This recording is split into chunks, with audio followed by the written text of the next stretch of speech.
Welcome in. The lamp is lit, the door is closed, and the night is finally yours. Tonight, you step into a single night in ancient Egypt, and you will stay in it until morning, a single night keeping watch over the Valley of the Kings, the hidden desert valley where Egypt buried its pharaohs, while the story of why they chose to vanish into the rock unfolds around you, hour by hour. If nights like this one help you loosen your grip on the day, a like or a subscribe is a kind way to say so, and it helps these stories find the people who need them. And if you would like to leave a comment before you drift, tell me the most peaceful hidden place you have ever found, somewhere quiet that felt like it was keeping a secret just for you. So find the softest place in your bed and let your shoulders come down away from your ears. Turn the light low or turn it off and let the day you carried get quiet. There is nothing left for you to hold on to tonight, only the long, cool dark of a valley that has kept its secrets longer than almost anything on earth. The last of the stonecutters filed down the path a little while ago, their voices thinning to nothing as they went, and now the valley belongs, for one whole night, to you. You are the watchman here, settled on a folded cloak at the head of the path with a small clay lamp burning beside you. The high pale cliffs go from gold to gray while you watch, and the light drains slowly out of the sky above them. The heat of the day is still in the rock under your hands, warm as bread that has come out of the oven and been left to cool. Somewhere below, the last man's sandals scuff the loose stones one final time, and then even that is gone. You draw the cloak a little closer around your shoulders. The lamp flame leans, steadies, and stands up straight again. There is a whole night ahead of you, and you have nowhere to be but here, and nothing to do but keep watch and let the hours pass. The sounds of the day leave one at a time, and you can almost count them going. First, the voices, the men calling to one another as they gather their tools, and then the last of those voices folding away down the path toward the river. Then the small clatter of the day itself. A copper chisel dropped into a basket. A water jar set down on stone. The soft complaint of a tired man's knees as he stands up after crouching all afternoon over his work. All of it drifts down and away from you, growing thinner as it goes, until you cannot quite tell whether you are still hearing it or only remembering that you heard it a moment ago. That is how the day ends here. It does not stop. It fades the way a footstep fades until there is nothing left of it but the shape it leaves in the quiet. For a while, you simply sit and let the quiet arrive. It does not come all at once. It comes the way dust comes to rest after a cart has passed, slowly, finding its level, settling into the low places first, and then filling the rest until it is everywhere. You feel it settle over the path and over the folded cloak and over your own two hands. And as it settles, the small sounds that were always there, hidden under the noise of the day, begin to come forward one by one. You become aware of your own breathing, the plain and steady in and out of it, and how large it seems now that there is nothing else to cover it. You hear a faint stir of air move along the cliff and die away. And under everything, quietest of all, you hear the tick of the rock as it cools. The cliffs drank the whole of the sun all day long, and now, in the falling dark, they are giving that heat back in tiny sounds, small clicks and creaks and settlings, as if the stone itself were shifting its weight and easing into a more comfortable position for the long night ahead. While there is still a little light left in the sky, you let your eyes move slowly over the shape of the place, taking it in the way you have taken it in on many nights, and never quite tiring of it. It is a strange valley, and a small one, smaller than a stranger might expect of a place that holds so very much. The most important thing to understand about it is that it goes nowhere. It is a dead end. The pale cliffs run inward on both sides and come together at the far end, closing the valley off, so that nothing and no one passes through here on the way to somewhere else. There's no road out the back of it. A person comes into this valley for one reason only, because they mean to come here, and then they must turn around and go out the way they came. That single fact is half the reason the kings chose it. A place that leads nowhere is a place no traveler stumbles into by accident. The stone itself is pale, a soft, dusty gold under the noon sun, and now a deepening gray as the last light goes. It is broken stone, folded and steep, cut by the rare, hard rains of long ago years into little side gullies and shadowed clefts and narrow ravines. There are 100 places in these walls where a whole doorway could hide, where the entrance to a king's tomb could sit within a few steps of you and never once catch your eye. You have walked this valley in full daylight and known, in your mind, that great chambers lie sealed beneath your feet, and still seen nothing at all but plain, blank cliff and heaped rubble and the ordinary rough face of the hills. That is exactly how it is meant to be. The valley is very good at holding what it holds. The air is changing around you as the heat goes out of the day. In this desert country, the day and the night are two different lands, and the border between them is crossed very quickly. All afternoon the valley was an oven, the light hammering down off the pale stone until the air above the path seemed to shake with it. Now, within the space of a single hour, that warmth is draining away, and a thin coolness is rising up out of the ground and coming down off the high rock, and you are glad now of the cloak around your shoulders. You breathe in slowly, and you find that the night has its own smell, dry and clean and faintly mineral, the smell of sun-baked stone and old dust, and nothing green at all.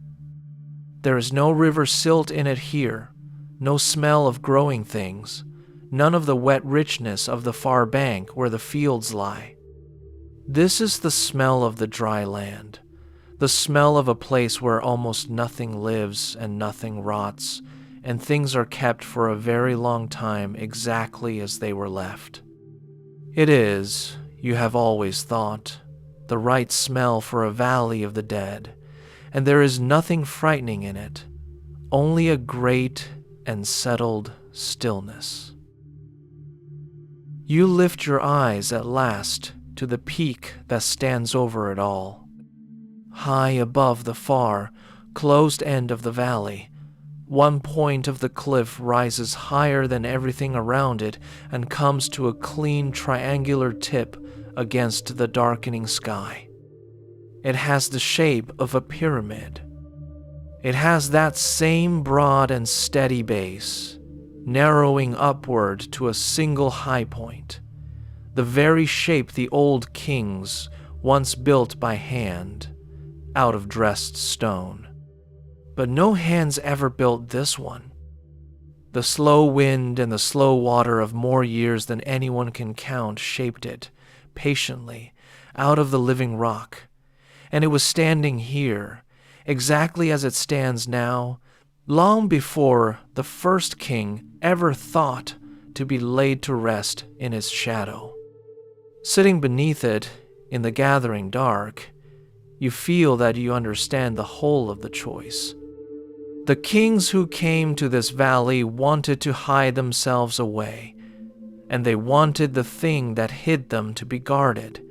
And here was a guardian already in place, older than any of them, that would keep its post without ever tiring or turning away. The peak is the watchman above the watchman. It stands over the whole valley like a great still figure keeping its own patient vigil, and it will go on standing there, unchanged, long after your night is over and long after you yourself are gone. The last color leaves the sky while you look at it. The gray deepens toward black, and one by one the stars come out over the rim of the cliffs. First a few of the brightest ones, low and steady, and then more and more, until the long narrow strip of sky above the valley is crowded thick with them. So many that the dark between them seems the smaller thing. Your lamp, which meant almost nothing while the sun was up, becomes now the whole of the light in the world. It throws a small, warm circle around you across the pale stone, and just past the edge of that circle, the true dark begins. You reach out and feed the flame a little, tilting the clay lamp so the oil runs down toward the wick, and the flame brightens and lengthens and then settles into its steady burning again.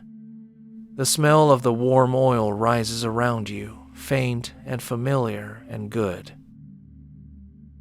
You settle into the small habits of the watch, the ones your body knows without being told. You check that the lamp has oil enough for a good long while. You feel for the water skin at your side and the folded cloth of food, and the second lamp waiting unlit against the cold hours near dawn. You look once down the empty path and once up at the empty rim of the cliffs, not because you expect to see anything, but because a watchman looks, and the looking is half of what he is for. Then you let your hands come to rest in your lap.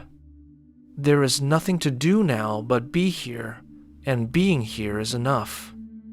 The valley does most of the guarding on its own. Your part is only to stay awake inside its silence and let it know that someone is keeping it company through the dark. This is the first hour.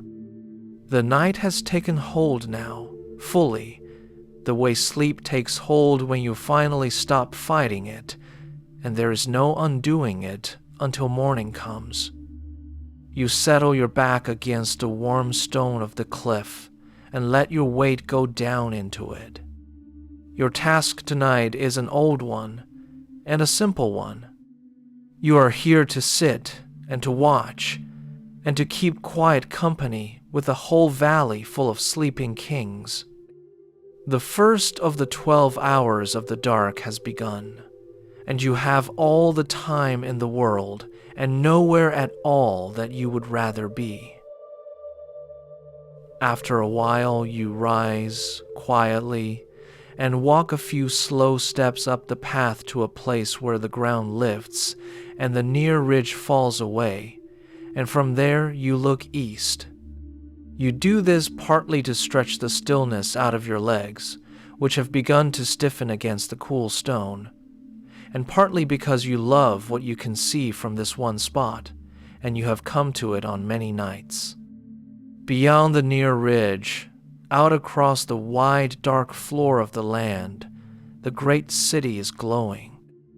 It sits on the far bank of the river, and even from this distance, small with all the miles between, you can make out the warm lights of it. The temple lamps and the household fires are scattered there in the dark, like a low handful of stars that have somehow come down out of the sky to rest upon the earth and stay there. You stand a moment and simply let your eyes rest on that far scattering of light. It is a small thing to see from this distance, no larger than the palm of your hand held up against the dark. And yet the whole living world is gathered inside it.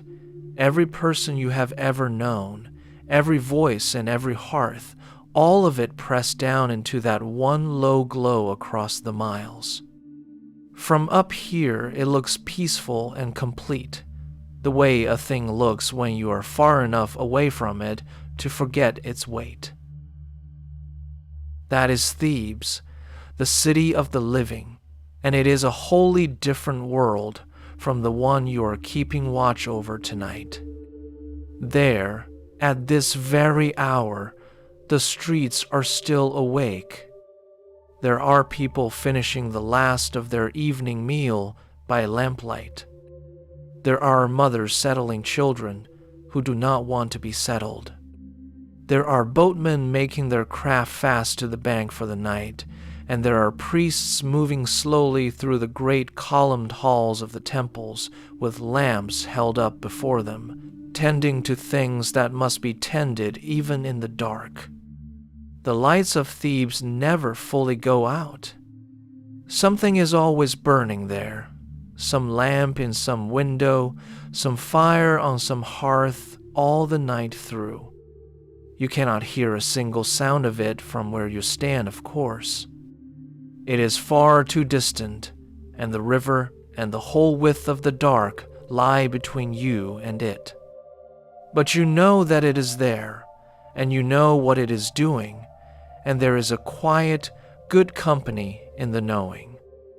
It is the way it is comforting to know that a lamp is burning in another room of the house while you yourself drift off to sleep, a light you cannot see but are glad is there.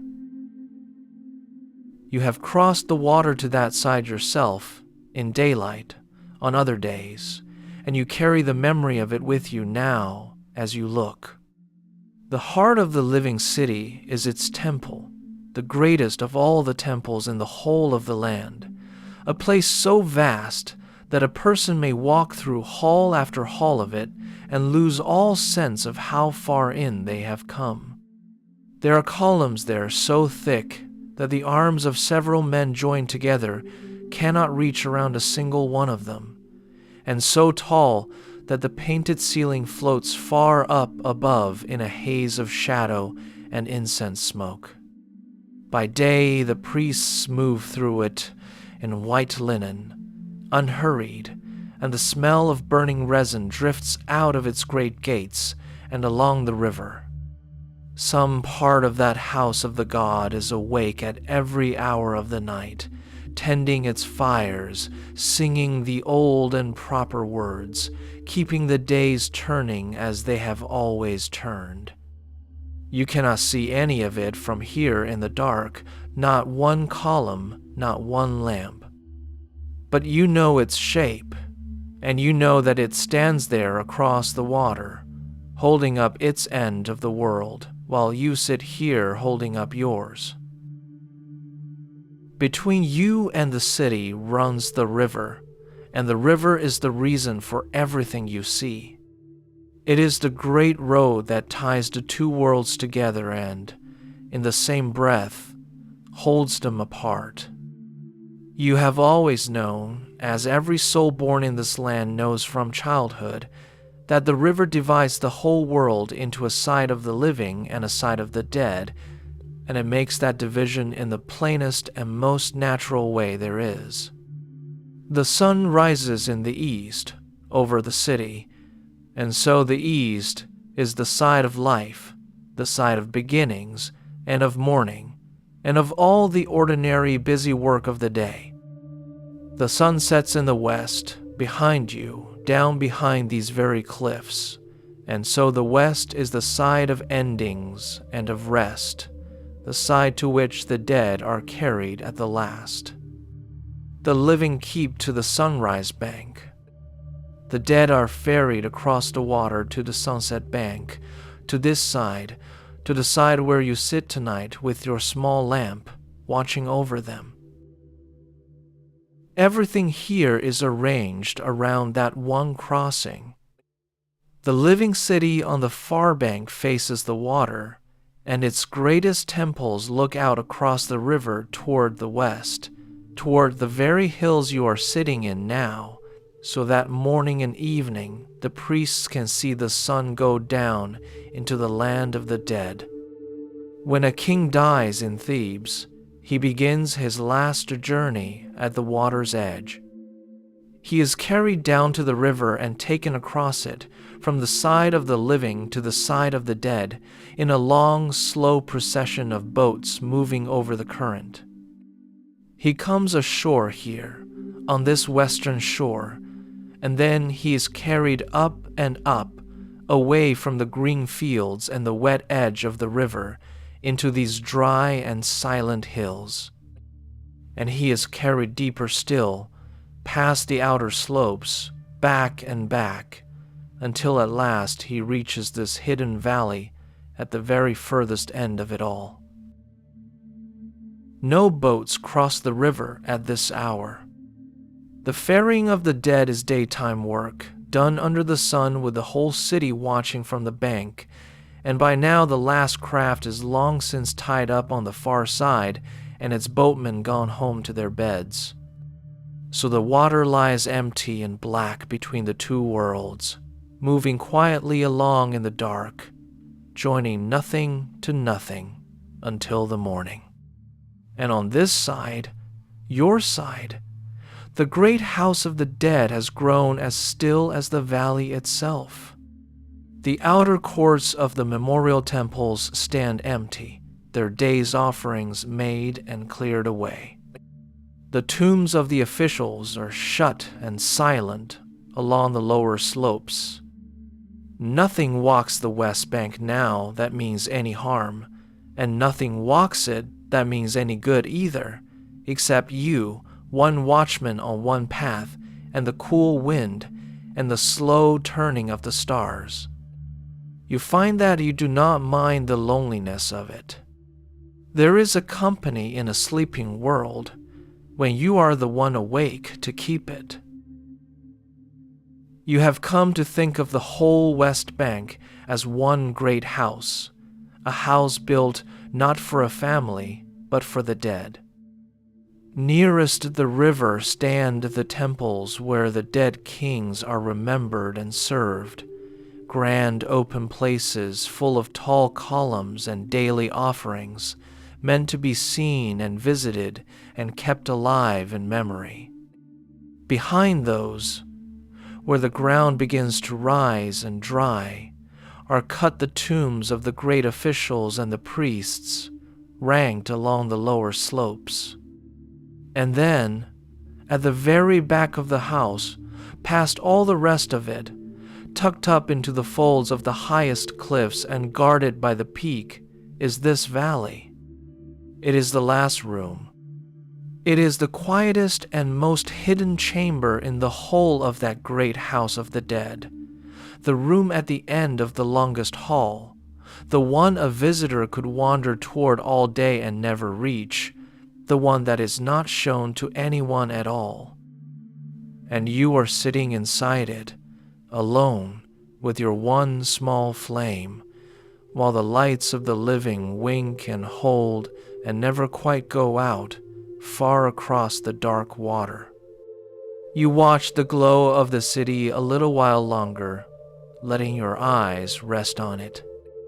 Then you turn your back on it, gently, without hurry, and go back down the path to your place and settle again, and let the second hour close softly over you.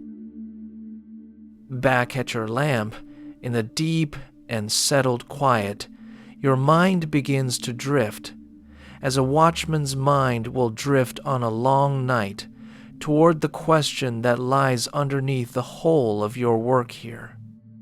Why this place? Why a hidden valley at the very back of the hills, a valley chosen for the plain reason that it is so hard to find and so easy to overlook. It was not always the way of the kings to hide themselves. There was a time, long ago, before ever this valley was cut, when the kings of this land did the exact opposite of hiding, when they wanted, more than almost anything, to be seen. You have never stood before the tombs of those older kings yourself, but you have heard them spoken of all your life, and you carry a picture of them clear in your mind. Far to the north, out on the high desert edge above the older cities, the first great kings raised pyramids. They were mountains of dressed and fitted stone, piled up course upon course by the labor of many thousands of hands over many years, rising in clean straight lines out of the flat desert, until their bright points seemed almost to touch the sky. And they were meant to be seen. That was the whole of their purpose. They were built to be seen from a very great distance, from far off across the fields, from any boat upon the river, from any road that a traveler might happen to take. A pyramid announced its king to the entire world.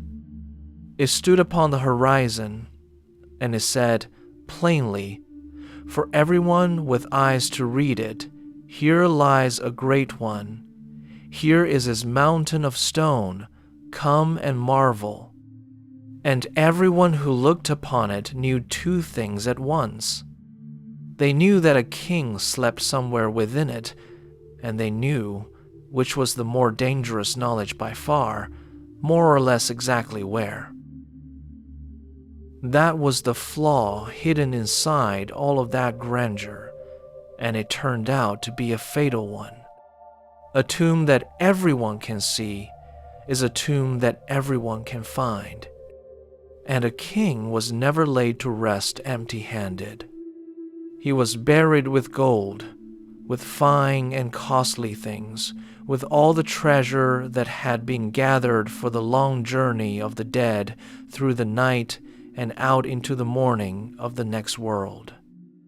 You know well what gold does to the hearts of certain men. It calls to them. It will not let them rest. And so the great bright pyramids, for all their vast weight of stone, for all their thick walls and their sealed passages and their false turnings meant to fool an intruder, were opened. The robbers found their way in. Sometimes it took them a lifetime of patient digging, and sometimes, sadly, it took them much less than that.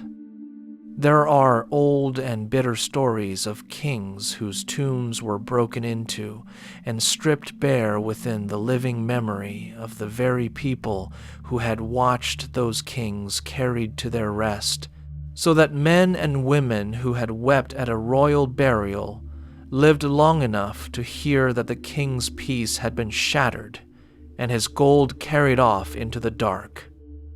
Every one of those tall, bright signposts of stone, sooner or later, one after another, was found and entered and emptied out. The mountain that had been raised to guard the king had done the opposite. It had pointed the way straight to him.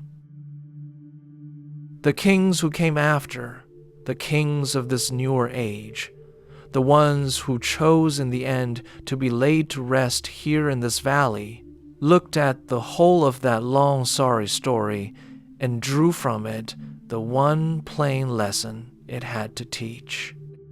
They saw that height had failed.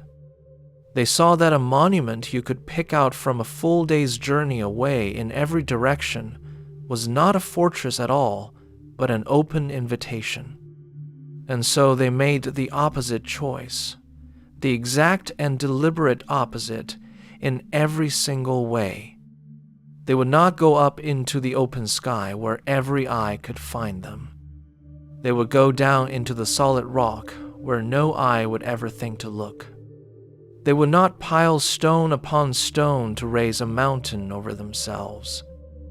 Instead, they would cut down into a mountain that was already standing and take the greatest care to leave its outer face unbroken and blank, and let the hill itself close over the door and swallow it whole. You have watched the makers at their work often enough to know how much labor goes into that vanishing. It is far harder, in truth, to hide a thing well than to build it high. Anyone with enough hands and enough stone can raise a mountain given years. But to drive a long tomb down into the rock and then to close it so completely that the cliff looks as it always looked, unmarked, unbroken, with no straight line and no fresh scar to catch a searching eye, that takes a rarer and quieter kind of skill. It takes men who understand the stone the way a potter understands clay, who know where it will part cleanly and where it will crumble, who can carry the broken rock away and scatter it so that not even the spoil of the digging betrays where they dug. All of that careful, patient, secret work is poured into making the greatest thing about a king's tomb be that no one can tell it is there at all. You find that you admire it more the longer you sit with it. You turn this slowly over in the quiet, as you have turned it over on other nights, and it seems to you a wise thing and a strangely humble one. There is a kind of pride in a pyramid. There is in it the wish to be seen, to be remembered by being the largest thing standing anywhere on the horizon, the boldest mark a man can leave. And there is a wholly different kind of wisdom in this valley, and it is the harder wisdom, which is the wisdom of disappearing on purpose.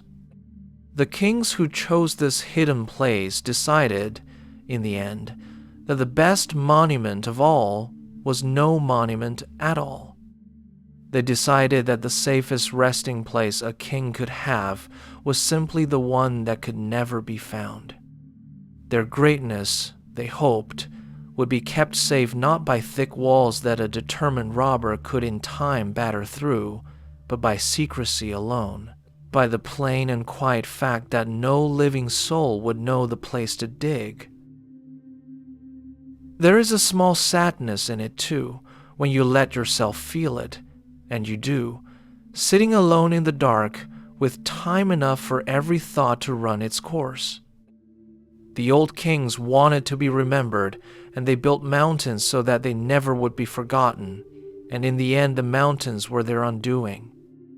The kings of this valley wanted only to be left in peace, and so they chose to be forgotten on purpose, to slip out of sight and out of memory, and to let the hills close over their names.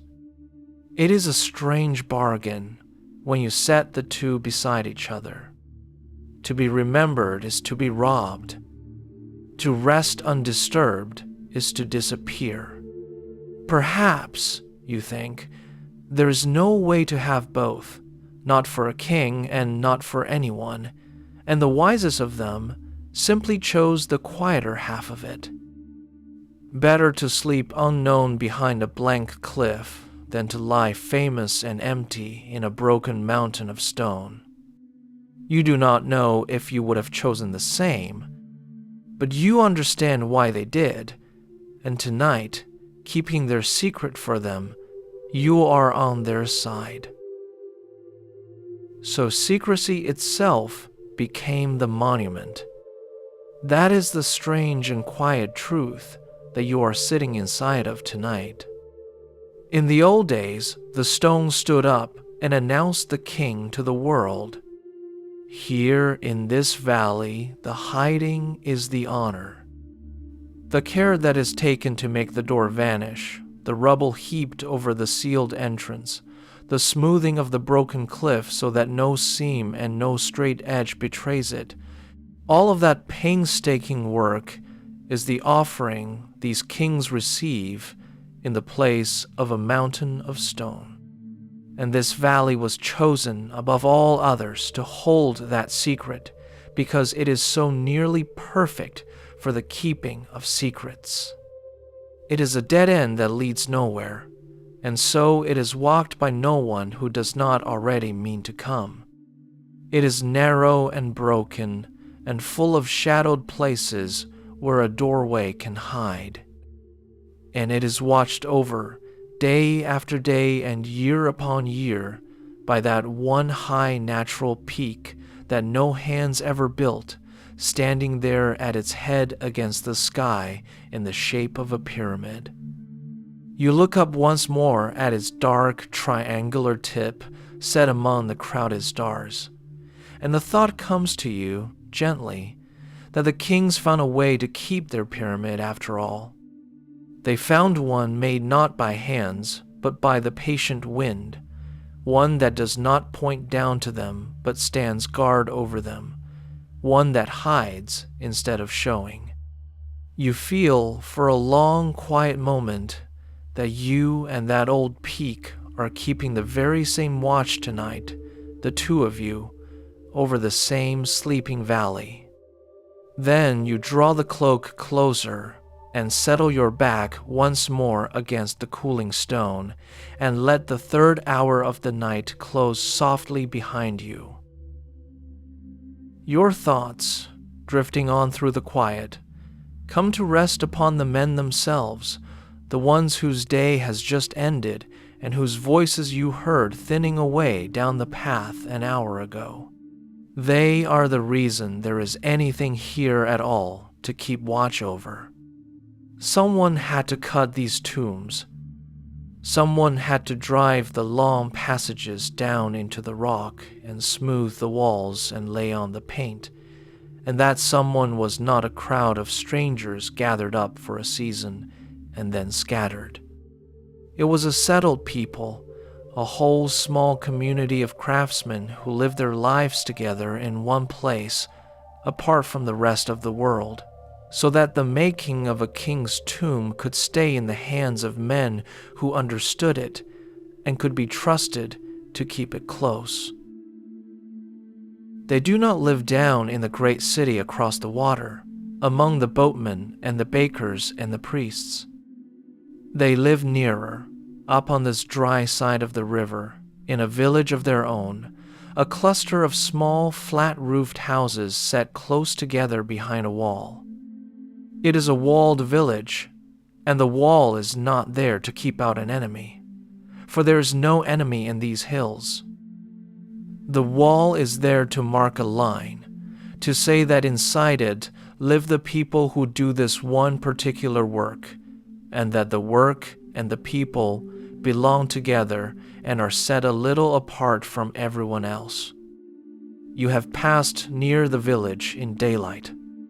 The houses stand shoulder to shoulder along narrow lanes, their doorways low, their walls white with a wash of plaster that catches the morning sun.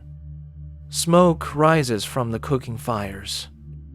Children play in the dust of the lanes.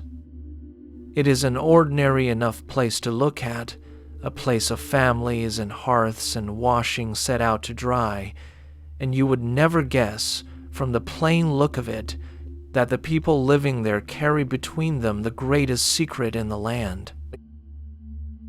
For that is what they are, these ordinary-seeming families. They are the keepers of the knowledge of how a royal tomb is made. And the knowledge does not pass from stranger to stranger or from master to hired hand. It passes down within the families themselves, quietly, from father to son, the way a certain turn of the wrist or a certain trick with a chisel passes down, by watching and by doing and by being shown, year after year, from the time a boy is small. A father who cuts stone raises a son who will cut stone. A father who lays on the paint raises a son whose hand already knows, before he is grown, how the brush should be held, and how the color should be mixed. The work stays in the blood, or near enough to it, gathered up in a handful of families who have done it for longer than any of them can remember, so that a young man taking up his tools for the first time is taking up his father's tools and his father's father's, and stepping into a place that was always going to be his. There is a great steadiness in a thing done that way. The boy does not learn the work from a set of instructions barked at him by a stranger. He learns it slowly, over years, at his father's side, in the ordinary course of growing up. He carries the water first when he is small and watches. Then he is trusted with the smaller tasks, the mixing, the carrying, the sorting of tools. Then, when his hands are ready and his eye is trained, he is given the real work, and he does it under the same eyes that have watched over him since he was born. Nothing is written down that need not be. Nothing is explained to anyone who has no business knowing it. The whole of it lives in the hands and the memories of the people who do it, and it is handed on the way a name is handed on, from the old to the young, within the walls of the same few houses. And because the work is a secret, the keeping of the secret is not a burden laid on them from outside, but a part of who they are. You must understand this, sitting here in the dark on their behalf. The secret is their livelihood. It is the reason the king favors them and feeds them and gives them their houses and their standing. If the hiding places of the kings were common knowledge, if any man in the great city could point up at these hills and say where the gold lay, then there would be no need for a special people set apart to do this careful hidden work, and no reason to keep them and honor them as they are kept and honored. So they guard the secret not only out of loyalty, though there is loyalty in it, and not only out of fear, though there is surely some of that too. They guard it because it is theirs, because it is the thing that makes them what they are, because a man does not lightly give away the very knowledge that puts bread in his children's mouths and sets him a little above his neighbors.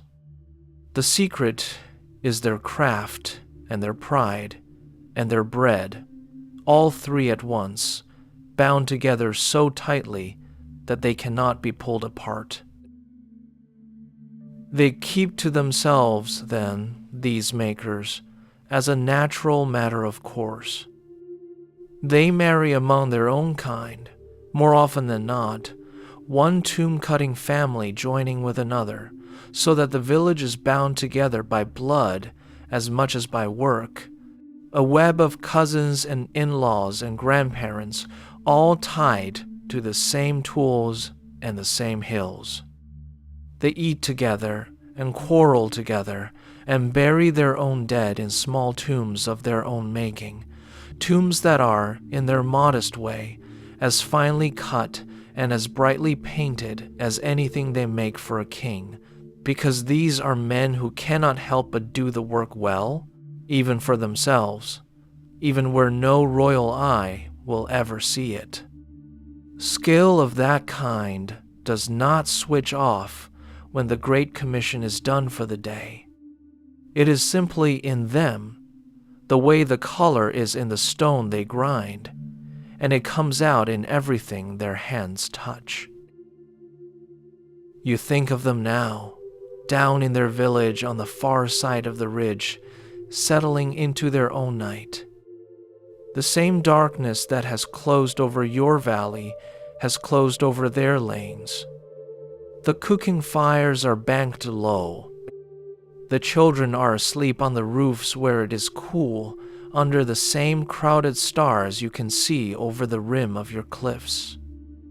The men who filed past you at dusk are home now, their tools set by, their aching hands at rest, and tomorrow when the light comes, they will gather again and come back up the path and take up the work where they left it. It is a good life, you think, harder than most in the body, but steadier than most in the spirit. A life with a clear place in the world, and a clear thing to do, and a knowledge worth the keeping.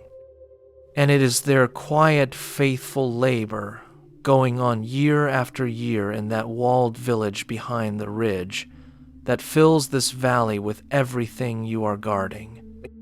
Without them, the hills would be only hills, blank and empty. Because of them, the rock is full of kings. You are glad of them, and glad, in a way, to be sitting up here through the dark on their account, keeping the other half of the watch while they sleep. They cut the hiding places, and they close them, and they keep the secret in their blood. You sit in the night above the finished work, and let the valley rest. It is all one labor, really, theirs and yours, the making and the keeping, and it has gone on this way for longer than any living person can say. You settle a little deeper against the warm stone and let the thought of the sleeping village keep you company. Somewhere behind the ridge a dog barks once, twice, and then thinks better of it and falls silent, and the hills give the small sound back once as an echo and then take it away, and the fourth hour of the night settles gently down over you and over them alike. The thought of the makers leads you, as one thing leads to another on a long, slow night, down into the rock itself, down into the very work of their hands. You have never washed a tomb begun from nothing, for that is a thing done rarely and quietly, and only when a new king needs a resting place. But you have seen enough of the finished work, and heard enough of the makers speak of it, that you can build the whole of it in your mind, and you do so now, in the dark, for the pleasure of it, and to pass the hour. It begins with a single stroke. Somewhere along these cliffs, a place is chosen, a face of clean stone in a fold of the rock where a tomb can be driven in without being seen, and there, against that untouched pale wall, the first cut is made. You imagine it clearly.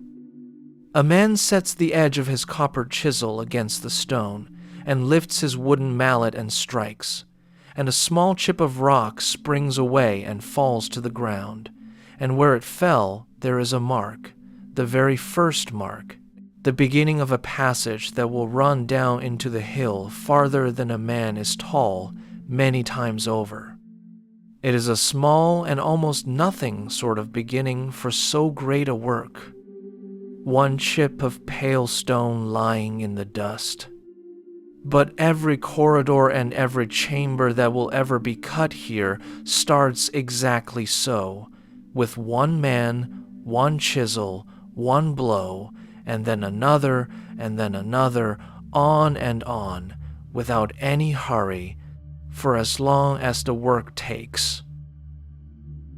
For it is slow work, the slowest kind of work there is. The stone does not give way easily. It comes off the living rock a hand's breadth at a time, a chip and a chip and a chip, the chisels dulling as they go, so that a boy must run them back and forth to be sharpened and hardened again and again through the day. There is no faster way. There is no trick that opens the hill quickly. There is only the steady, patient labor of many hands, cutting and clearing, driving the passage deeper by the length of a finger and then by the length of a hand, and then, over many days, by the length of a man, sinking slowly downward into the dark of the hill, the way a slow root sinks down into the ground. A tomb is not built in a season. It is the work of years, of a whole reign sometimes, begun on the day a king takes the throne and worked at steadily all the length of his life against the day it will be needed. The passage does not run straight in like a burrow. It goes down. That is the way of it here. Down and down, deeper into the rock, following the old plan of a house carved into the hill in the shape of a journey. First a stairway cut into the stone, the steps going down out of the daylight. Then a sloping corridor running deeper, and then perhaps another stair and another slope, the whole passage descending as it goes, so that a person walking in must always be walking downward, always sinking a little farther from the light and the air of the world above. Here and there the corridor opens out into a chamber, a room cut whole from the rock, and then narrows again into another passage running deeper still. It is a strange thing to make, a house whose every hall leads downward, a home built not to live in but to be laid to rest in, sunk into the very body of the hill. And all of it is done in the dark.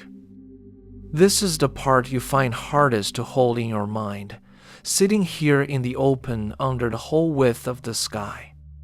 The men who cut these passages work far from the sun, deep inside the rock, where no daylight has ever reached and never will. Their only light is the light they carry with them, small lamps set on ledges or held in the hand, the same small flames as the one burning beside you now, throwing their little circles of warmth against the raw stone. Deeper and deeper they cut, and the daylight at the mouth of the tomb grows smaller behind them and dimmer, a pale, far-off patch that shrinks as the passage lengthens, until at the deepest end of the work there is no daylight at all, only the lamps, only the moving flames and the great weight of the hill pressing close and dark on every side. There is a difficulty in that darkness that the makers have solved with a quiet cleverness, and you have heard them speak of it with a craftsman's satisfaction. A burning lamp gives off smoke, and smoke leaves soot, a black, greasy stain that would climb the walls and blacken the ceilings of these deep rooms and ruin the smooth, pale surfaces that the painters will one day need. In so closed a space, with so many lamps burning for so many hours, the walls and roofs should by rights be black with it. And yet they are not. The makers treat the oil of their lamps, salting it, mixing something into it, so that the flame burns cleaner and gives off almost no smoke at all, and leaves the stone above it unstained. It is a small thing, and an old piece of knowledge, handed down like all the rest of it from father to son. But it means that men can labor for years in the deep dark of a tomb by the light of many lamps, and still leave the ceilings clean and pale, ready for the color that is to come. You admire that, the foresight in it, the care taken over a thing no one will ever thank them for, the ceiling that stays clean because someone long ago worked out how to keep it so. You picture the deepest end of a tomb in the middle of its cutting, and it is a scene of quiet, ordered labor in the lamplit dark. The steady tap and ring of chisels on stone, many of them at once, near and far along the passage. The soft scrape of baskets being filled with broken rock and passed hand to hand back up the long slope toward the far daylight, for every chip that is cut must also be carried out, up all that descending way, and taken off and scattered, so that even the spoil betrays nothing. the low voices of men calling for a sharp tool or a fresh lamp, the smell of the warm oil and the stone dust hanging in the still air. And around it all, close and patient and immense, the hill itself, the solid rock through which they are slowly, slowly making their way, a house sinking downward into the dark, one careful blow at a time. There is a strange thing that happens to time down in that deep-cut dark, and you have heard the makers speak of it. Above ground, the day tells you where you are. The sun climbs and crosses and sinks, the shadows swing round, the heat rises and falls, and a man always knows, without thinking about it, what hour he is standing in. But far inside the rock, there is none of that. The lamplight does not change. The air does not warm or cool. There is no shadow that moves and no sky to read. A man cutting stone at the deep end of a long passage could work for hours and not know whether it was morning or afternoon in the world above, and would learn the hour only when he climbed back up the long slope toward that far pale patch of daylight and found the sun gone halfway down the sky.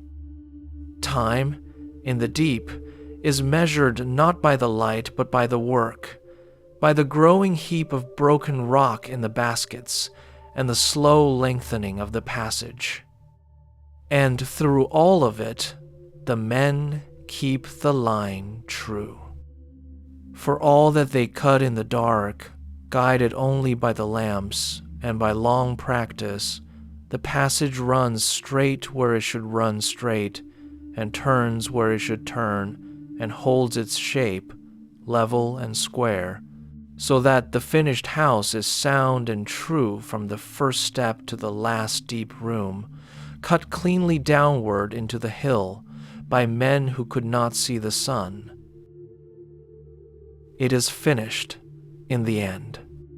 The last chamber is cut, the deepest and most important room of all, the room that will one day hold the king. The passages are smoothed, the rough work of the chisel is done, and the tomb stands complete in the dark of the hill, a whole ordered house carved downward into solid stone, waiting. And then, though you would think the great labor was over, the truly patient work has only just begun, for a tomb of bare-cut stone is not yet ready to receive a king. The walls are waiting for something. You feel the fifth hour turning slowly around you, and your mind, following the makers, climbs back up out of the deep-cut passages toward the plasterers and the painters and the color that is to come, and you let it go there, gladly, into the next quiet hour of the night. After the cutters come the others, and now in your mind's eye the raw stone begins to change. The men with the chisels have finished and gone deeper, or moved on to another work, and into the newly cut passages come the plasterers, carrying their pails and their smoothing tools to make the rough walls ready for the color. For the stone, as the cutters leave, it is not smooth enough to paint. It is sound and it is clean, but its face is still the rough face of broken rock, uneven, marked by the chisel, not fit to hold a fine and steady line. So the plasterers come and lay over it a coat of smooth plaster, working it flat and even with their tools, filling the hollows, easing the rough places, until the wall that was raw stone becomes a pale, smooth, waiting surface, blank as a fresh swept floor, ready to receive whatever the painters will put upon it. And then the painters come, and the tomb begins to fill with color. You have seen their colors, in the light of day, in places where the work is not secret, and you carry the memory of them now into the dark. They are earth colors and stone colors, drawn from the land itself. There is a red, the color of dried blood or baked clay, ground from a certain earth. There is a warm yellow and a white like clean bone, and a black as deep as the dark at the bottom of the deepest chamber. There is a green like young growing things, and above all there is a blue, a deep and glowing blue, the most prized of all the colors, made with great care and labor from ground minerals, a blue like the deep of the sky at the very edge of night. The painters grind these colors and mix them and thin them, and they take up their brushes, and by the light of the clean burning lamps, deep in the rock where no sun will ever reach, they begin to lay the color onto the smooth, pale plaster, and the dead stone walls come slowly and quietly alive. And of all the things they might paint upon those walls, in the deep and hidden dark of a king's tomb, the thing they paint most of all is the night. This is the heart of it, and you turn it over slowly, for it touches very near to what you yourself are doing tonight. On the walls of these tombs, the painters set out the sun's own journey through the dark. For it is an old and settled truth, known to everyone in this land, that the sun does not simply vanish when it sets. When the sun goes down in the west, behind these very cliffs, it does not go out. It passes into the darkness, into a great hidden country of the night, and it must travel all the length of that country, through the whole long dark, in order to be born again in the east at dawn. And that dark country is divided, as the night is divided, into 12 hours, 12 stages of the journey, one after another, from the moment the sun sets until the moment it rises. That is what the painters paint. Hour by hour, chamber by chamber, along the descending passages of the tomb, they set out the 12 hours of the sun's journey through the night. Here is the sun entering the dark at the first hour. Here it travels on through the second and the third, deeper into the hidden country. Here are the things it meets along the way, the gates it must pass, the long dark waters it must cross, the whole slow passage through the 12 hours of the dark toward the far-off promise of the morning. The walls of the tomb become a map of the night itself, painted in earth and mineral by lamplight, a full and careful picture of the road the sun takes through the darkness from its setting to its rising. And it is painted there for a reason as tender as it is grand. The king who will be laid to rest in this tomb is to make that very same journey. When he dies, he does not simply end. Like the sun, he goes down into the dark, into the hidden country of the night, and like the sun, he must travel through it, through all 12 of its hours, in order to come out the other side into a new morning, a new life, a dawn beyond the dark. And so the makers give him the map. They paint the whole of the night's journey onto the walls around him, every hour of it, every gate and every water, so that he will know the road, so that he will not be lost in the dark, so that he can sail the long night through as the sun sails it and come out at last, with the sun, into the light of the morning that waits at the end of all that darkness. The painted tomb is a guide for a traveler, drawn with the greatest care for a journey no living eye has ever seen, so that the sleeping king can find his way.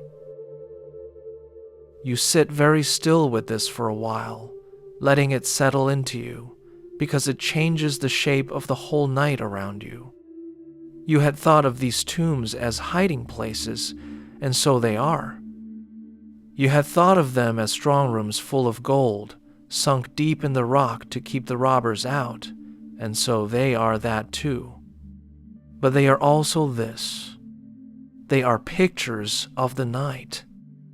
Every one of them, down in the dark beneath the valley floor, holds upon its walls the painted road of the sun's night journey, the 12 hours of darkness laid out in careful color, waiting to guide a king through the dark and into the dawn. The whole valley is full of maps of the night, sleeping in the rock all around you. And you are sitting inside the very night they picture. That is the thought that comes to you now, gently, and holds you. You are keeping watch through the 12 hours of a real night, this actual dark that has closed over the valley, with its own first hour, and its own deep middle, and its own far dawn still to come. And all around you, under the ground, are painted the 12 hours of that other night, the sun's night, the great journey through the dark.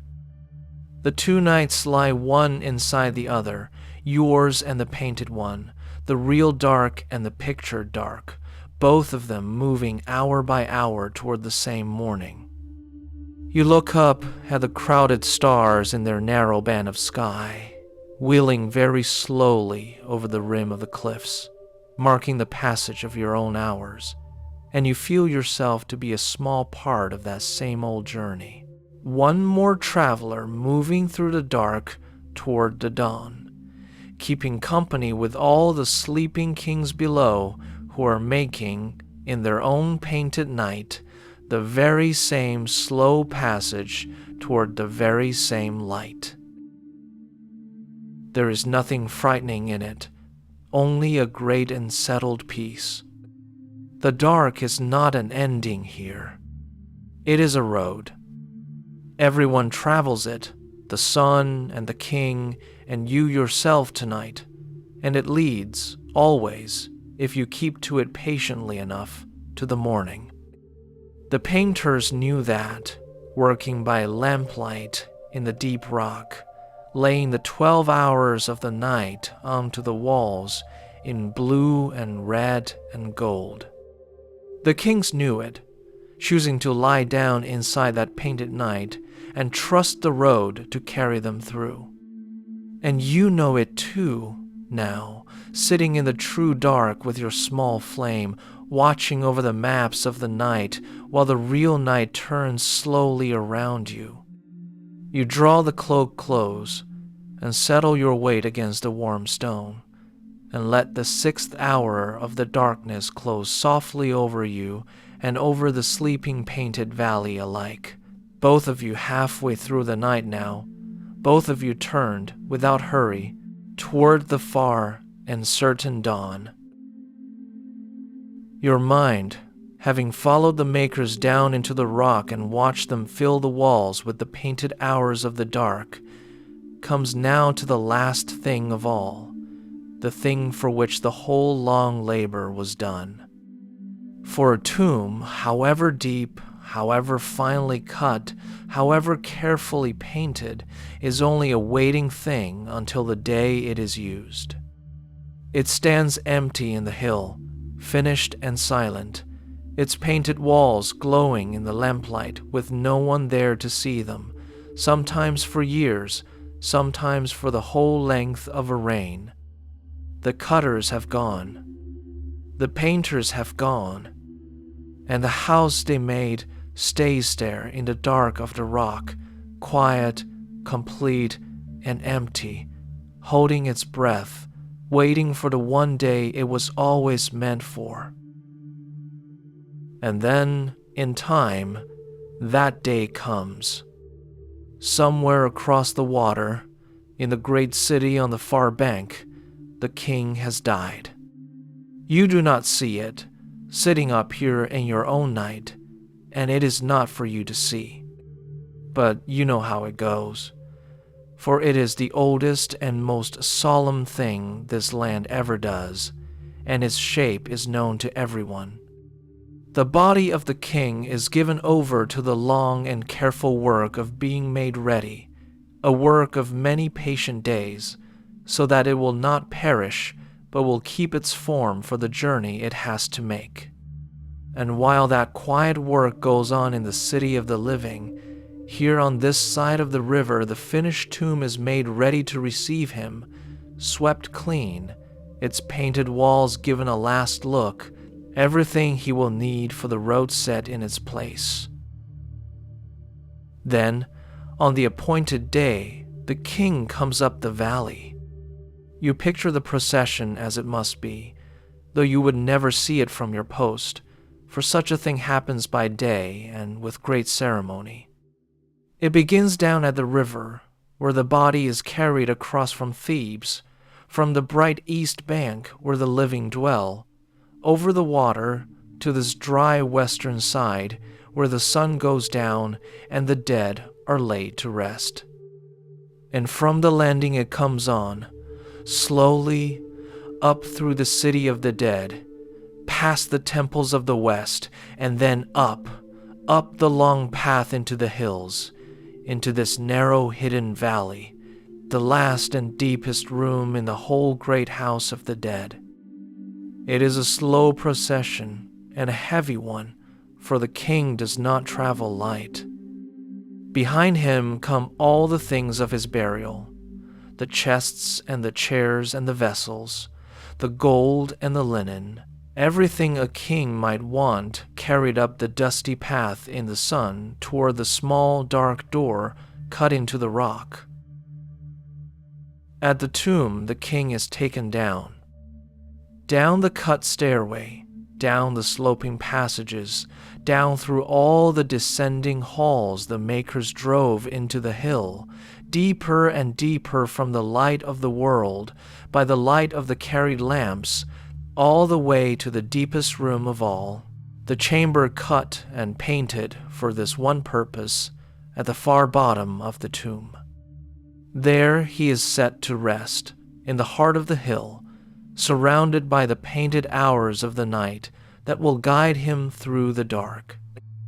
And around him, in that room and in the rooms near it, are set all the goods that came up the valley behind him, so that the king lies down at last in the middle of everything he owns and everything he loves, deep in the rock, in the very center of the painted night. Before the closing there is a farewell, and you imagine it too, though gently, for it is a quiet thing and not a loud one.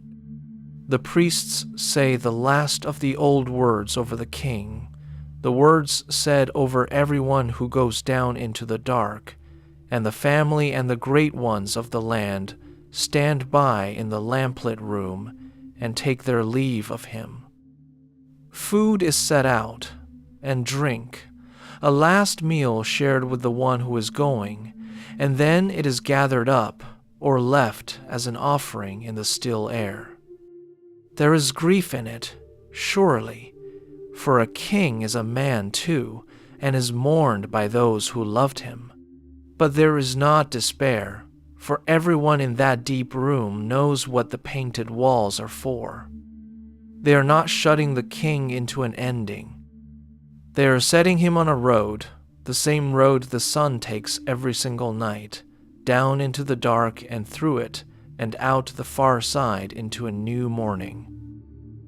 And so the farewell, heavy as it is not a hopeless thing, and when the last of the mourners have climbed back up the long passages toward the daylight, the king is left alone in the deepest room to begin his journey, and the men whose task it is to close the tomb come quietly down to their work.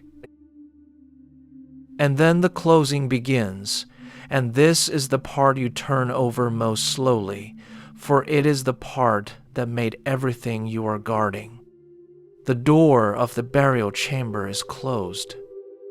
Over it, the plasterers lay a smooth coat of plaster, sealing the room, and while that plaster is still soft and wet, the men who closed the tomb pressed their seals into it, the marks of the ones charged with the sealing, stamped again and again across the fresh surface, so that anyone who came later and found the door would know it had been closed with authority and closed whole. The stamped plaster is left to dry hard, a smooth sealed skin drawn across the mouth of the deepest room, marked all over with the small pressed signs of the men who set it there. But the sealing of the inner door is only the beginning of the hiding. For a single sealed door, however well stamped, is still a door, and a door can be found. So the makers go further. The passages above the burial chamber are filled. The long descending halls that they cut with such labor are packed again, some of them with stone and rubble and chip, so that a robber who somehow found the entrance would have to dig his way down through the very hill the men had dug through before him. And then, last of all, the outermost door, the small opening cut into the cliff where the whole tomb begins, is closed and buried. Rubble is heaped over it. Broken stone and sand and the chip left over from the cutting are poured across the entrance and raked smooth until the door is gone, until there is no door at all, until the face of the cliff shows no seam and no shadow to mark where a king went into the rock. That is the whole art of it, and you understand it fully now, sitting in the dark above so many hidden doors. The valley is meant to swallow the tomb, not to lock it, for a lock can be broken, and not to guard it with spears, for guards can be bribed or killed or simply grow old and die. The valley is meant to eat the door completely, to close over it like water closing over a dropped stone, so that a stranger walking up this very path in the noon sun could pass directly over the buried entrance of a king and see nothing, know nothing, feel nothing beneath his feet but ordinary broken ground. The hiding is the guard. The forgetting is the wall.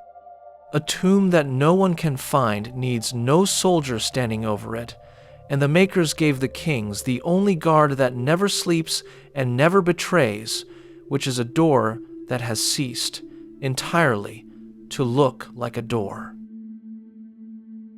And when it is done, the men go down the path for the last time. Their work on that tomb is finished, wholly and forever, and they will not come back to it, for there is nothing left to come back to, only a smooth stretch of cliff face like any other.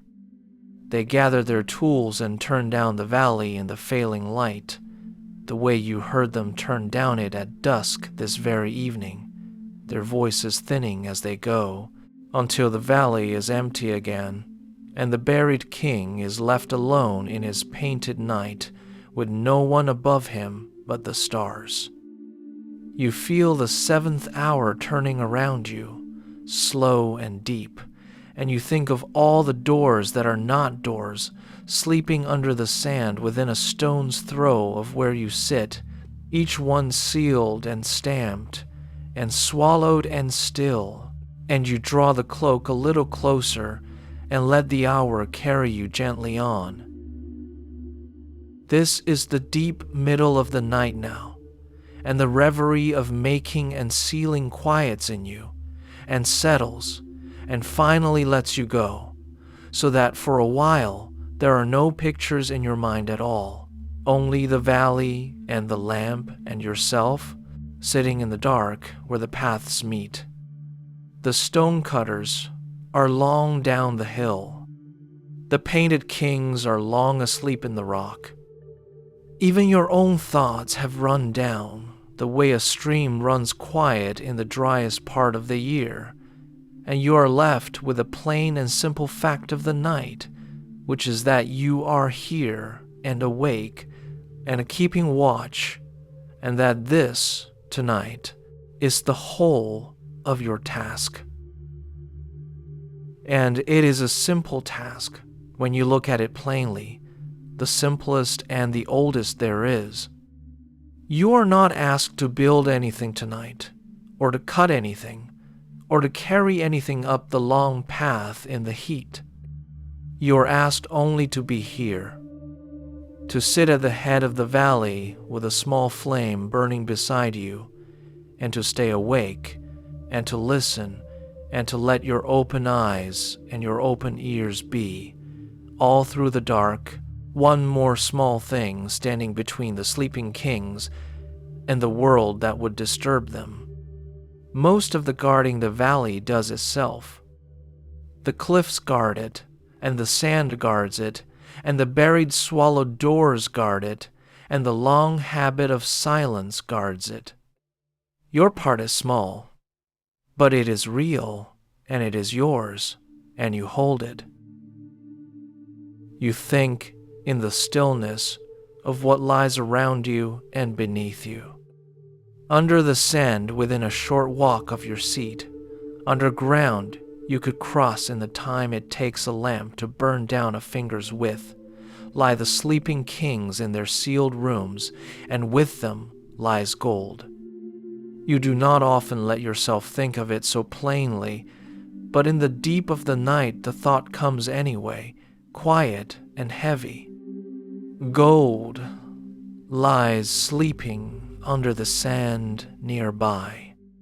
Gold in the dark, more than you will ever see or touch, more than 100 men could carry, stacked and sealed in the black rooms below while you sit above it with your small clay lamp and your folded cloak. It is a strange thing to sit above so much and want none of it. And yet that is exactly the thing you are here to do, and the whole of the valley's peace rests on your doing it. For that is the truth of it, and you hold the truth close in the dark, because it is the reason you are trusted. The whole secret of this valley, all of it, the doors that are not doors and the kings in their painted night, rests in the end on the plain honesty of ordinary men. Not on walls, for a wall can be climbed. Not on spears, for a spear can be turned. It rests on men like you, on watchmen and cutters and painters and porters, ordinary men with ordinary hunger and ordinary children to feed, choosing night after night and year after year, not to speak of what they know, and not to dig for what they could reach. Everyone who works here could betray it. That is what makes the not betraying so quiet and so great a thing. The gold is guarded by nothing in the world so much as by the fact that the men who could take it have decided, each in his own heart, that they will not. And tonight, the keeping of that old bargain comes down, in this one valley, to you. After a while, you rise and make your round, because a watchman does not only sit, and the moving warms you and keeps the sleep at bay. You take up the lamp and shield its small flame with your hand against the wandering night air, and you walk a slow circuit of the paths, past the places you know, over ground you have crossed 100 times before. There is nothing to find, and you do not expect to find anything. You walk the round not because you think this will be the night that something happens, but because walking it is the shape of the watch, the old faithful shape of it, and the doing of the round is itself a kind of guarding, the valley feeling your slow feet pass over it, and knowing it is not alone. You look at the pale cliffs, ghostly now under the stars. You look at the dark folds where the buried doors sleep. You see nothing but stone and sand and shadow, exactly as it should be, and you are glad of the nothing, and you turn back toward the small, steady light of your lamp. You tend the lamp when you come back to it, for it is your one companion in the dark, and it must not be allowed to fail. You lift it and feel the weight of the oil still in it, and there is enough, more than enough, for all the hours still to come. You trim the wick where it wants trimming, so the small flame stands clean and steady and does not smoke.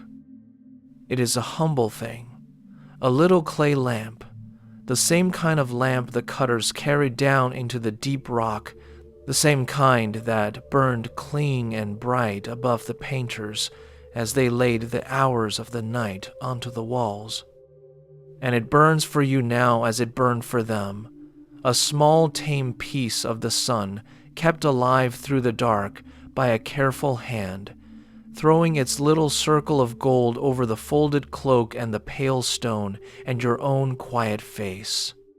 You watch the flame a while, the way tired people have always watched a flame, and it leans and steadies and leans again in the small movements of the night air, and you feel your eyes grow heavy, and you draw yourself back, gently, without alarm, to the keeping of your watch. And nothing loud happens. That is the whole and blessed truth of the deep middle of the night, and you have come to love it rather than to fear it. Nothing loud happens. The wind moves through the high places and sighs and falls quiet. The rock, cooling still from the long heat of the day, gives its small ticks and settles. Somewhere far off, once an animal calls, a thin, lonely sound, and then thinks better of it and is still, and the silence comes back and closes the small hole the sound made, and is whole again. The stars wheel over the narrow rim of the cliffs, very slowly, so slowly you cannot see them move, and yet they move, sliding westward hour by hour along their old paths, marking the passage of your watch in the only clock the valley keeps. And you sit beneath them, small and awake and content, and let the great quiet do most of the work of the night. You settle back at last against the warm stone at the head of the path, in the little circle of your lamplight, and let your weight go down into it, and rest without sleeping. Your body is pleasantly tired, the tiredness of a long stillness rather than a long labor, and the warmth of the stone comes up into your back, where it held the sun all day, and gives it slowly back to you now in the cool of the dark. There is nowhere you have to be but here. There is nothing you have to do but this. The whole of the world has narrowed for this one night to a lamp, a cloak, a stretch of pale cliff, and the slow wheeling stars, and the long even breathing of your own quiet watch. And the 8th hour, the deepest and stillest hour of all, turns very gently around you, the very floor of the night, the hour furthest from both the dusk that is gone and the dawn that has not come. It does not feel like an ending, and it does not feel like a beginning. It feels like the still point a swing reaches at the top of its arc, the moment of perfect rest before the slow return. The night is as deep as it will ever be. The valley is as quiet as it will ever be.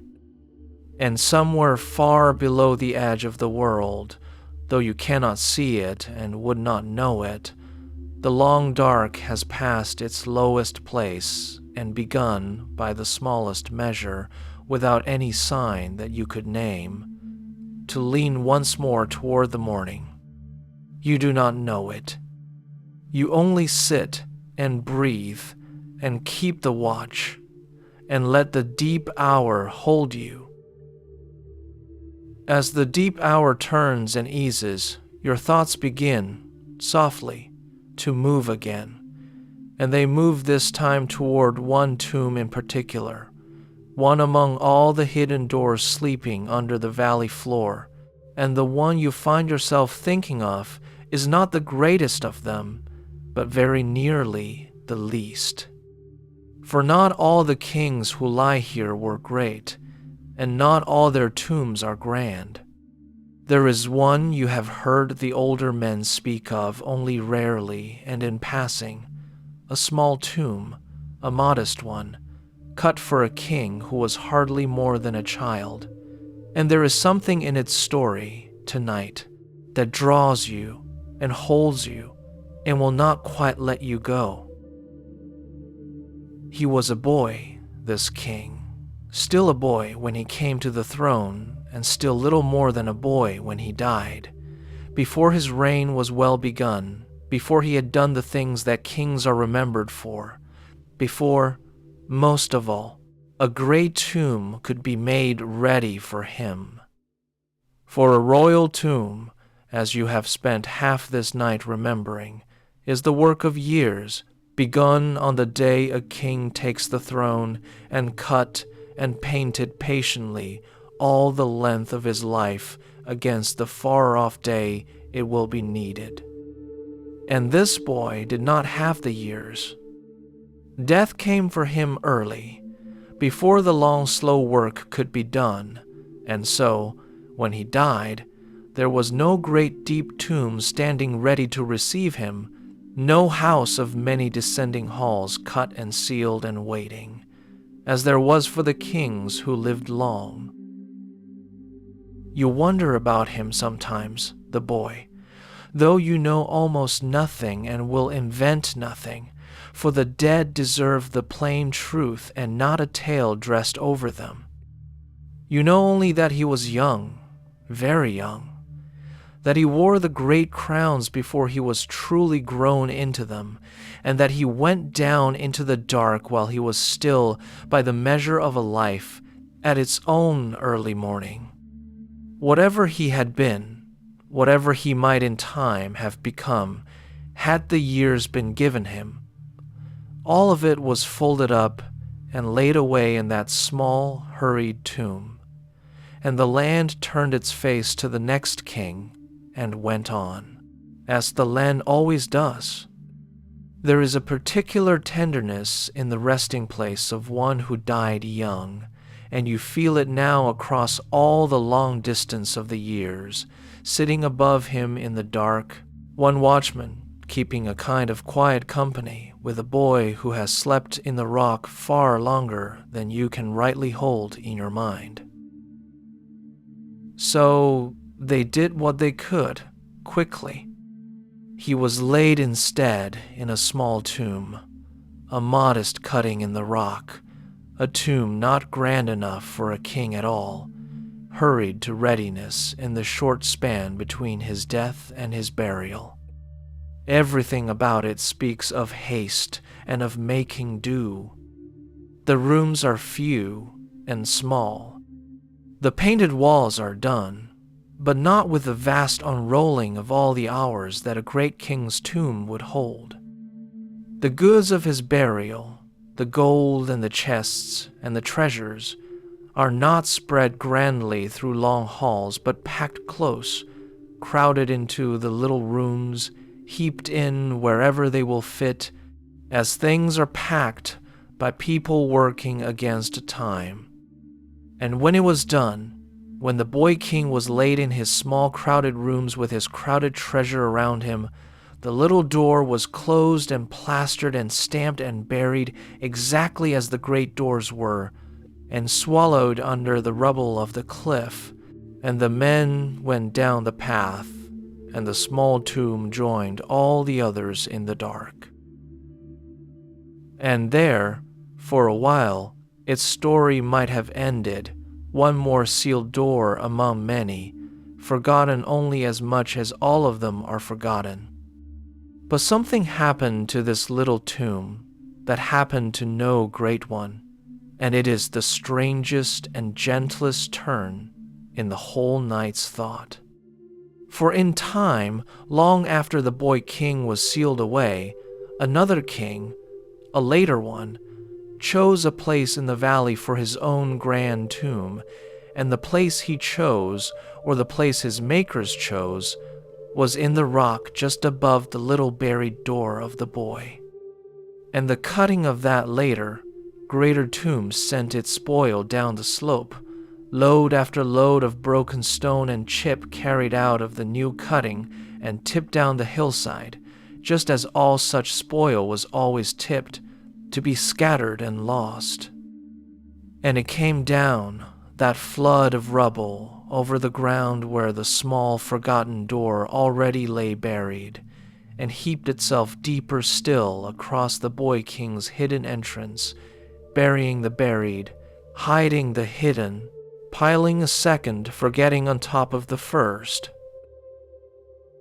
And more than that, the men who cut the later tomb, the cutters and the carriers, needed somewhere to shelter through their long labor, and so they built themselves rough huts of stacked stone on the slope near their work, small bare shelters to sit in and eat in and keep their tools in through the seasons of the cutting. And those huts they built, without ever knowing it, directly over the buried door of the boy king. They sat there in the evenings, those workmen, resting their aching hands, eating their bread, talking of their day, on the stone floors of their little huts, and beneath them, a few arms' lengths down through the rubble and the rock, lay a whole king, sealed in his painted dark, with all his crowded gold. And not one of them ever knew it, not one of them ever felt it, not one of them ever guessed that they took their supper on the very roof of a pharaoh. And that, you see now, turning it slowly in the deep of your watch, is how the little tomb was saved. Forgetting became its guard, the perfect guard, better than any wall or any watchman, better even than the honest silence of ordinary men. For the great tombs, the grand ones, were remembered.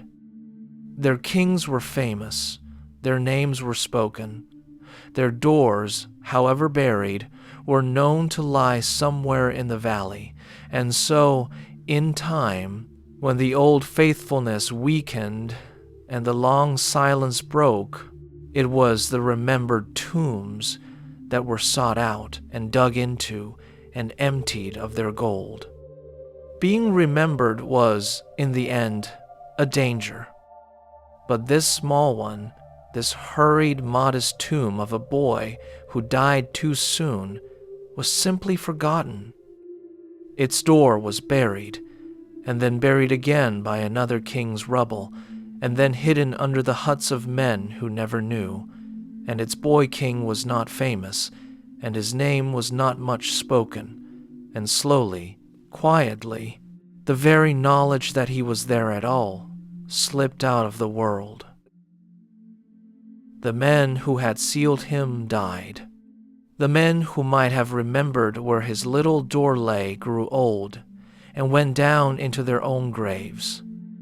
The huts fell into ruin and were themselves buried by the wind. And the small tomb, doubly and triply hidden, dropped clean out of memory until there was no one left anywhere who knew that under a certain unremarkable patch of the valley floor, beneath tumbled huts and drifted sand and the spoil of a grander neighbor, a whole king lay sleeping, untouched, whole, with everything he had been given still around him in the dark. Everyone else forgot him, and the forgetting closed over him as gently and completely as the rubble had, and kept him safe in a way that all the gold and all the greatness of the mightier kings could never keep themselves. You sit with the boy king a while in the quiet, and there is a great tenderness in the thought, and no sorrow in it at all. He is not lost, only hidden. He is not disturbed, only forgotten, and the forgetting is a kindness, a soft dark blanket drawn over a child laid down to sleep. While the famous rest uneasy in their remembered halls, he sleeps on and on beneath the huts and the sand, the safest king in all the valley, kept by the one guard that never fails, which is that no one at all remembers he is there. And you, keeping your watch far above him under the wheeling stars, are almost the only living soul who thinks of him tonight. And you think of him gladly, and wish him well in his long, untroubled dark. The 9th hour turns quietly around you both, the deep of the night beginning. At last, its slow lean up toward the morning, and you settle back against the warm stone, and let the small forgotten king sleep on undisturbed beneath you while you keep, for him and for all of them, the last long hours of the watch. And your thoughts, having sat so long and so gently with the smallest of the sleepers, turn now, as thoughts will do in the deep of a night, all the way to the other end of things. From the least of the kings you drift to the greatest.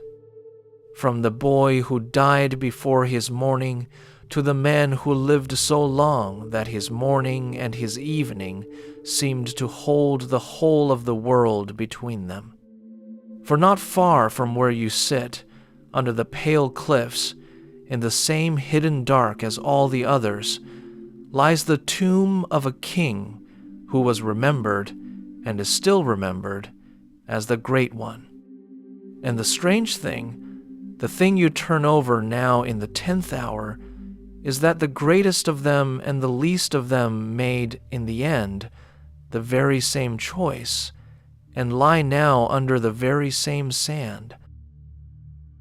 He ruled a long time, the Great One, longer than you can easily hold in your mind.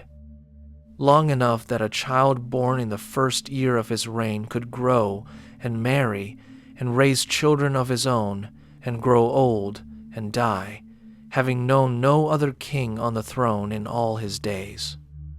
There were men in the land, when at last the great king died, who had never once in their whole lives heard the name of a living pharaoh that was not his. The seasons turned, and the river rose and fell and rose again, year upon year upon year, and always he was there, at the head of everything, the fixed point the whole land turned around, so steady and so long in his place that people half forgot a king could ever be anything but him. To be born in his reign and to die in his reign was, for a great many people, simply what a life was. He was not so much a ruler they remembered as the very shape of the times they lived in. And when a king reigns as long as that, the tomb that is made for him has a long time in which to grow. You think of what you spend the earlier hours remembering, how a royal tomb is begun on the day a king takes the throne and cut and painted patiently all the length of his life against the day it will be needed. Well, this king's life was very long, and so his tomb had very long to be made. Year after year, the cutters drove it deeper. Season after season, the painters carried the work further back into the hill. There was no haste in it, none of the crowding and the making do of the boy king's small, hurried rooms. There was time, an ocean of time, and the tomb took all of it, and grew until it was among the largest in the whole valley, its corridors running far and far back into the rock, hall after hall after hall, a house so deep and so long that a man walking into it with a lamp would go down and still find more of it opening ahead of him in the dark. It was a tomb built to the measure of the rain, and the rain had no measure that anyone could feel the end of. The great length of his ruling is written into the great length of his tomb, corridor answering to year, chamber answering to decade, the deep, unhurried digging of a house that was never in any hurry, because the king it waited for showed no sign at all of dying.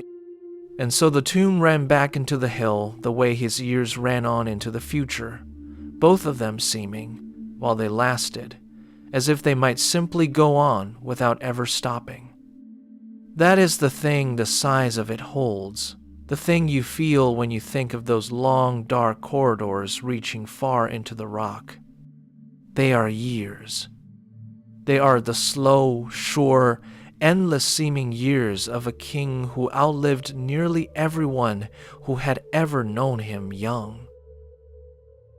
You have never seen the Great One, of course, and you never will, for his door is buried like all the rest, swallowed under the same rubble, showing no more to the open air than the humblest cutting in the valley. But you have heard his name all your life, the way everyone has heard it, spoken as a kind of measure, the Great One, the Long One, the King by whom other kings are weighed. It went everywhere in the land while he lived, that name, carried on the tongues of people who had never once come within sight of him, and it did not fall quiet when he died. That is the mark of a reign like his. Long after the man himself was laid down in the rock, the name of him went on walking about in the daylight, spoken by children who would never learn how many other kings had come and gone since. You shift a little where you sit, and ease the stiffness from your shoulders, and look down the dark valley toward the place where his great tomb runs back into the hill. There's nothing to see. The night has made all the tombs equal, the grand and the small alike drowned in the same soft black, and you could not tell, looking, which patch of shadow hides the longest corridors and which the shortest. By day, the valley has its differences, its famous corners and its unregarded ones. But by night it is all one dark, and the Great One sleeps in it no more grandly than the boy, and the cool air comes down the gorge evenly over them both, and touches your face, and moves on past you toward the river. It is a good thought to hold in the cool dark, that the night should level them so. All the long day the world outside makes its rankings. This king greater than that one, this tomb worthier than the next, this name to be kept and that one to be let go. The night does not bother with any of it. The night simply lays its hand over the whole valley and holds every sleeper the same, and asks nothing of them but that they rest, and gives nothing back but the keeping. And you, sitting in the middle of that great even-handed dark, feel your own small worries and reckonings go quiet in you too, the way they do at such an hour, and you are glad, for the boy's sake and the Great One's sake alike, that the dark plays no favorites. And yet, for all his greatness, for all the length of his days and the depth of his tomb, he made in the end the same choice as the humblest of the kings around him.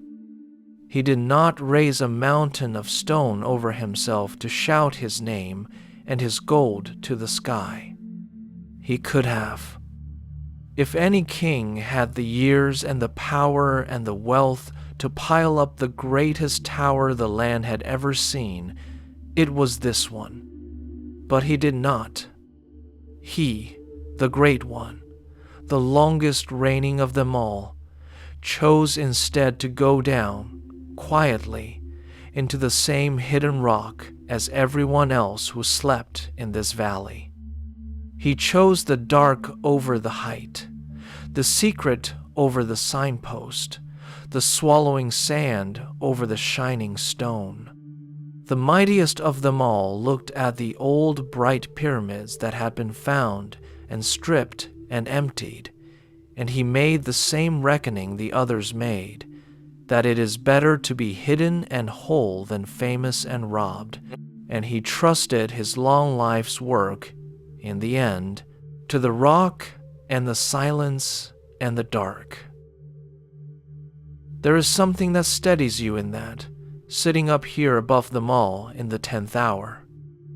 The greatest and the least lie side by side under the same cliffs, kept by the same guard, wrapped in the same patient dark. The size of a man's tomb, the length of a man's reign, none of it changed the one choice that mattered, which was to trust the valley.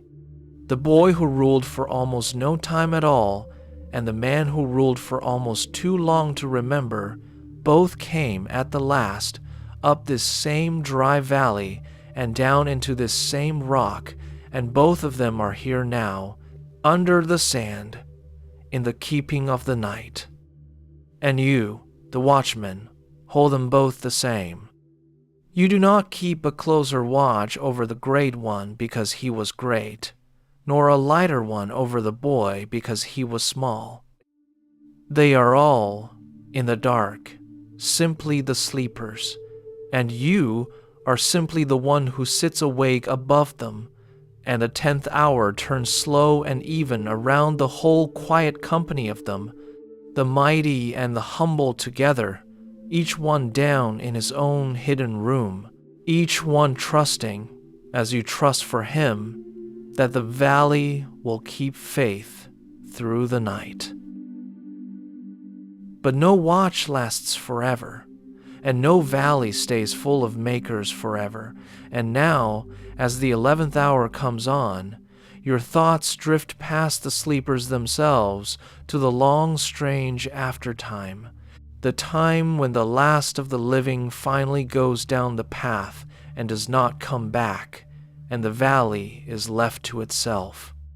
For all the busy life you have spent the night remembering, the cutting and the painting and the sealing and the watching, all of it belonged to a season and season's end. There came a day, somewhere far along, when the work of the valley was simply finished, when the last king who would ever be buried here had been carried up and laid down and sealed away, and there was no next tomb to begin. You think of the maker's village, the walled town of the craftsmen you dwelt on in the earlier hours, the tight little world where fathers taught sons the secret of how a royal tomb was made. It does not end in a single night, a thing like that. It thins. The great work grows less, and then less again, and the young men who once would have followed their fathers into the rock find there is less rock to cut and drift instead to other lives and other places. The lamps in the village windows grow fewer. The doors stand empty. The knowledge that passed so carefully from hand to hand for so long finds, at last, no hand to pass into, and one ordinary day the very last of the people who knew this valley the way you know it, who knew every path and every buried door, gathers what is his and goes down toward the river for the final time, and the village behind him is left to the wind, and no one comes to light the lamps again. And after the people, the sand. For the valley, left alone, does not stay as the makers kept it. There is no one now to sweep the paths, no one to clear the drifts that gather in the corners, no one to keep the shape of things against the slow, patient, endless work of the weather. The wind comes as it has always come, off the desert and down over the cliffs, and it carries the sand with it, grain by grain, and lays it down in the hollows and along the paths and against the feet of the rock.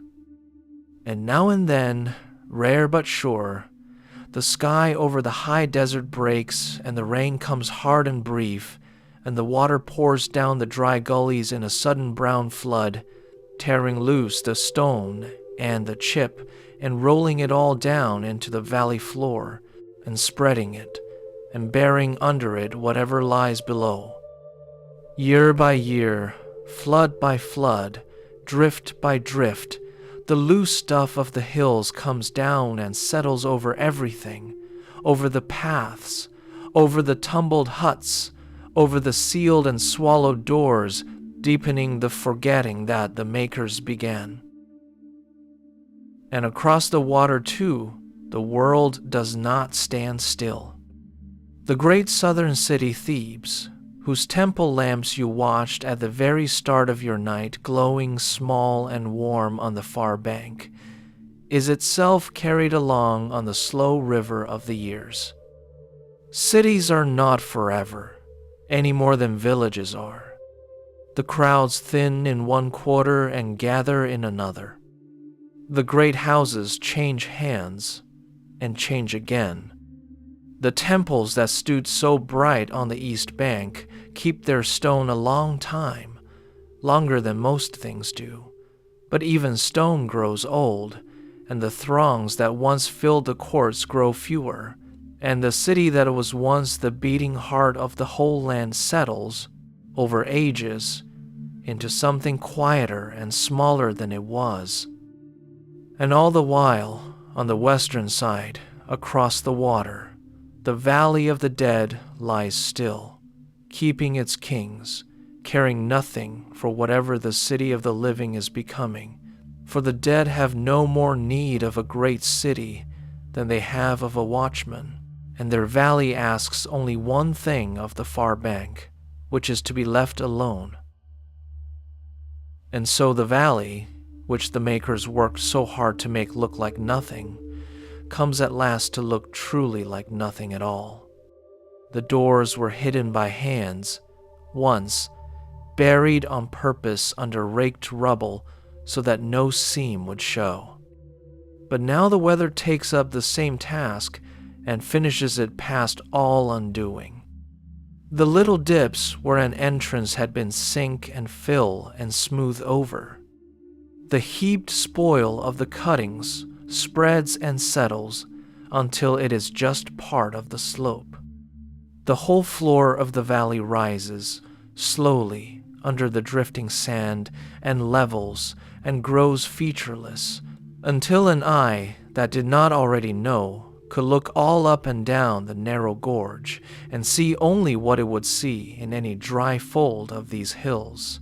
Pale cliffs and tumbled scree and the long, slow curves of wind-laid sand, and nothing at all, to say that under this quiet ground lay more gold and more kings than anywhere else on the earth. And there, in that state, the valley sleeps. Not for a night, as it sleeps under your watch tonight, but for age upon age upon age. The city across the water, the great southern city whose lamps you watched glowing on the east bank at the start of your night, itself grows old and changes and dims. The kings who might have been buried here are long done. No new procession ever comes up the path. And still the valley lies there, holding its sleepers, keeping its gold, for a stretch of years so long that the number of it means almost nothing when you say it. 30 long centuries, 30 hundreds of years, one laid upon another, the sun rising and setting over the pale peak some 10,000 times and more, and beneath it, all the while the king sleeping on, untouched in the deepest of the hidden rooms, undisturbed, forgotten, whole. And the valley never knows that it has been forgotten. That is a strange and gentle thing to sit with, here in the 11th hour.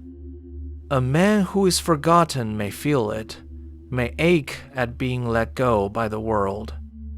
But the valley feels nothing of the sort, for it never asked to be remembered.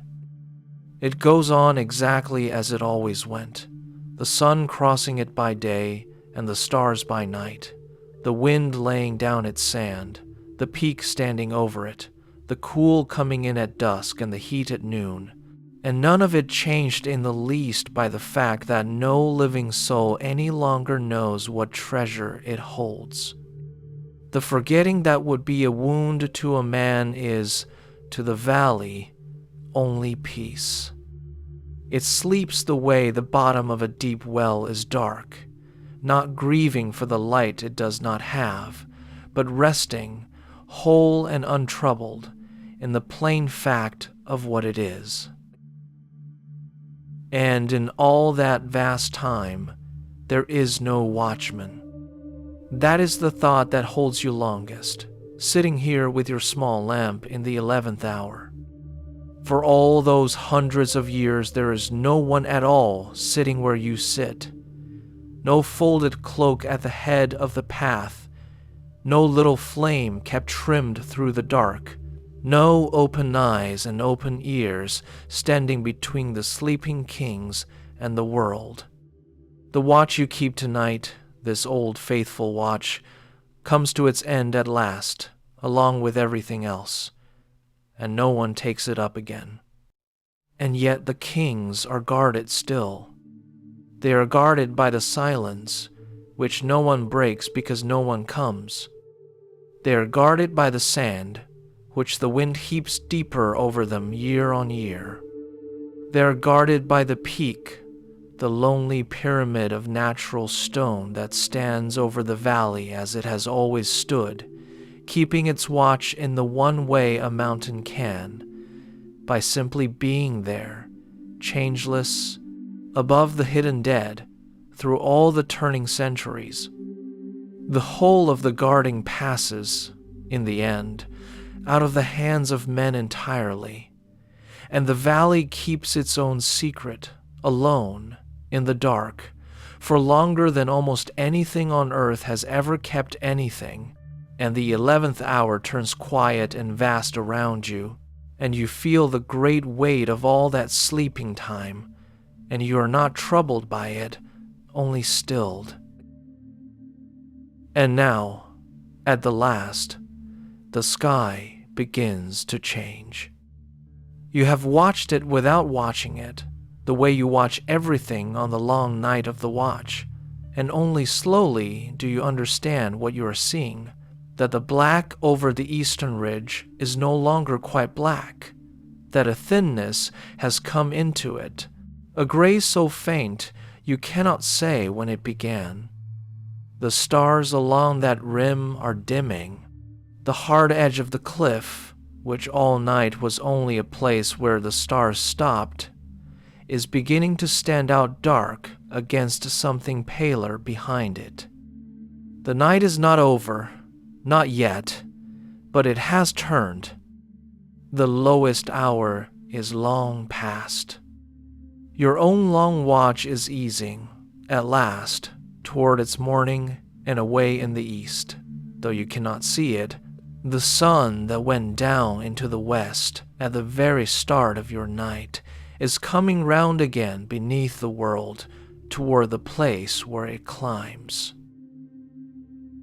And as the gray comes up over your own valley, in this hour that is the 12th and the last, your thoughts do a strange and gentle thing, and reach out past all the sleeping centuries to another gray dawn, one very far off, one that is your morning and yet not your morning, 3,000 years further along the same road.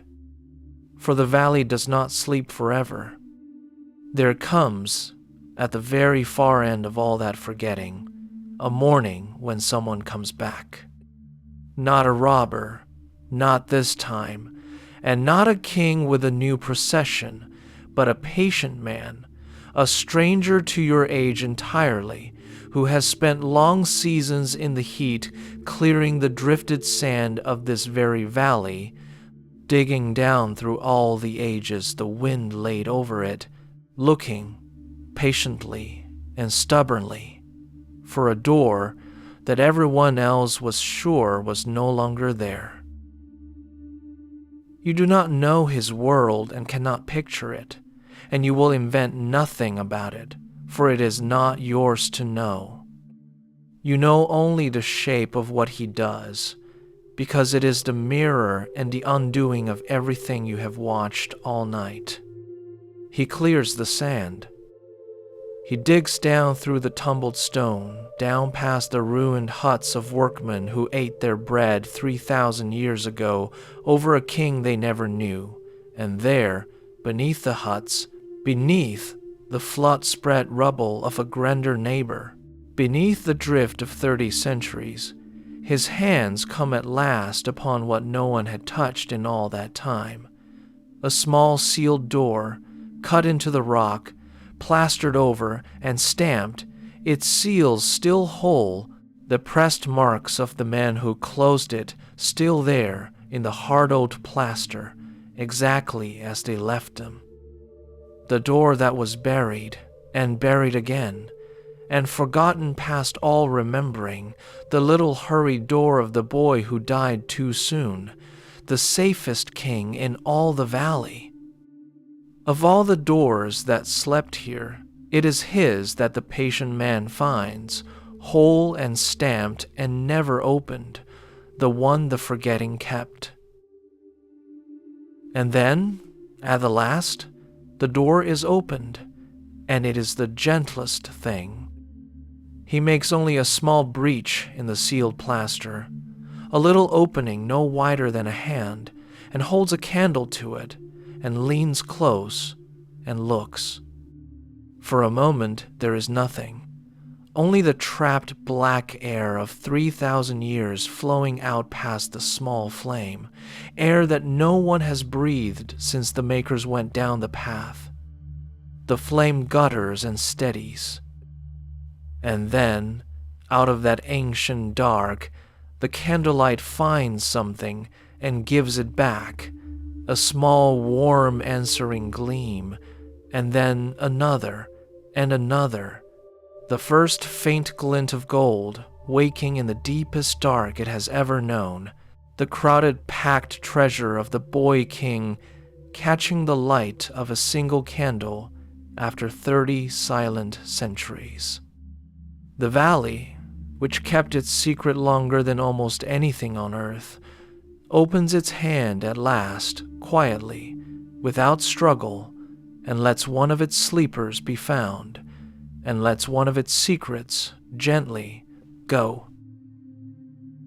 And you understand, in the pale gray of your own last hour, that it was the forgetting that gave him back. The kings who were remembered were the kings who were robbed, sought out, and dug into, and emptied, while their names were still warm on the tongues of the living. But this one, the boy, was let go so wholly by the world, that when the world at last came looking again, there he still was, untouched, with everything laid around him just as it had been left, because in all the long years, no one had ever known to come and take it. The very things that seemed the saddest of all, that he was small and young and soon forgotten, turn out in the end to be the things that kept him. He slept through the long centuries precisely because no one was watching over him, and he comes back into the light with his gold unspent and his rest unbroken, the one sleeper in all the valley that the ages never once disturbed. And here in your own morning, 3,000 years back along the road, the sun comes up over the valley of the kings. It clears the eastern ridge, and the first true light of it falls down the pale cliffs, and one by one the high places catch fire and go from gray to gold, the color running slowly down the rock as the light climbs. The lonely peak above the valley, the pyramid no hands ever built, stands lit at its tip against the brightening sky, the first thing touched, as it is every morning. Your lamp, which burned faithfully beside you all the long night, has paled to almost nothing in the growing day, its small flame gone thin and yellow and no longer needed, and you lean over and pinch it gently out, and its little thread of smoke rises and is lost in the wide new light.